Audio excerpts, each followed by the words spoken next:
आ गए भाई लोग। चलो आ गए हो तो कुछ सीख के ही जाना। आज आप एक ऐसी चीज सीखने वाले हो जो अगर आपने समझ ली तो आपका अपने 10,000 खर्च करने का पूरा नजरिया ही बदल जाएगा। क्योंकि आज हम 10,000 को नॉर्मल तरीके से खर्च नहीं करेंगे। हम देखेंगे कि अगर टाटा और धीरू भाई अंबानी जैसे बिजनेस प्रिंसिपल्स को फॉलो करके आपके पास सिर्फ 10,000 हो तो आप उन 10,000 को कैसे यूज कर सकते हो। और सबसे इंटरेस्टिंग बात, वीडियो के एंड में हम पूरा कैलकुलेशन करेंगे कि ये 10,000 फ्यूचर में कितनी वैल्यू क्रिएट कर सकते हैं।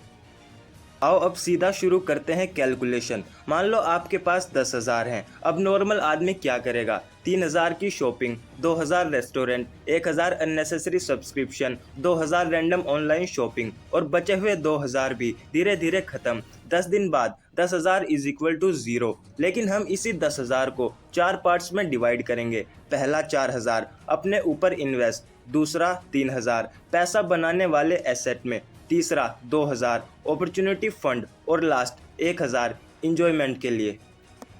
अब समझो गेम। सबसे पहले 4,000 ये पैसा किसी ऐसी चीज़ पर जाता है जो कि अर्निंग कैपेसिटी बढ़ा सकती है। मान लो आपने 4,000 का कोर्स, सॉफ्टवेयर, सर्टिफिकेशन या कोई स्किल रिसोर्स लिया।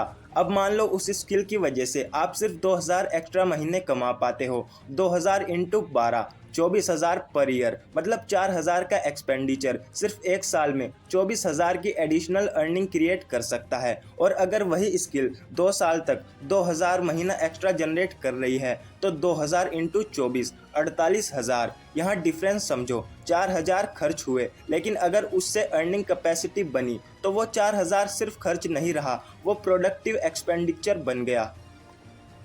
अब आते हैं दूसरे 3,000 पर। यह पैसा इन्वेस्टमेंट के लिए है। एग्जाम्पल के लिए मान लो लॉन्ग टर्म इन्वेस्टमेंट से एवरेज 12% का एनुअल रिटर्न मिलता है।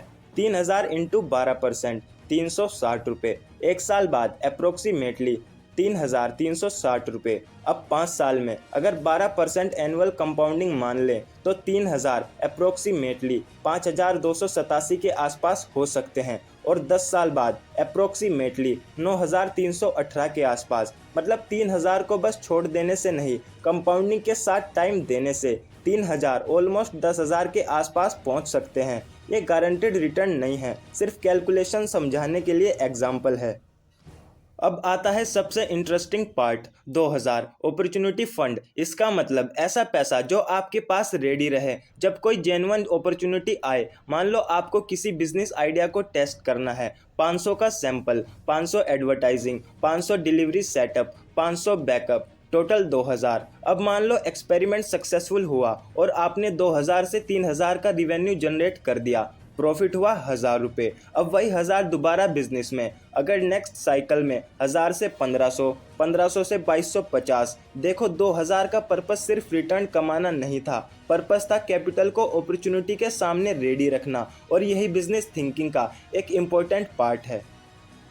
अब बचते हैं 1,000 रुपये। इसको भी पूरा इन्वेस्ट करने की ज़रूरत नहीं है, इससे इंजॉय करो। क्योंकि अगर आप हर 10,000 को सिर्फ इन्वेस्ट कर दोगे और कुछ इंजॉय ही नहीं करोगे तो सिस्टम लॉन्ग टर्म चलेगा ही नहीं। 1,000 खर्च करो, लेकिन बाकी 9,000 को ऐसे डिप्लॉय करो कि वो फ्यूचर में वैल्यू क्रिएट कर सके। अब एक बार पूरा कैलकुलेशन देखते हैं। आपके पास 10,000 रुपये थे, 4,000 की अर्निंग कैपेसिटी, 3,000 की long term investment, 2,000 opportunity fund और 1,000 की इंजॉयमेंट। अब मान लो स्किल वाले 4,000 से सिर्फ 2,000 एक्स्ट्रा मंथली इनकम आई।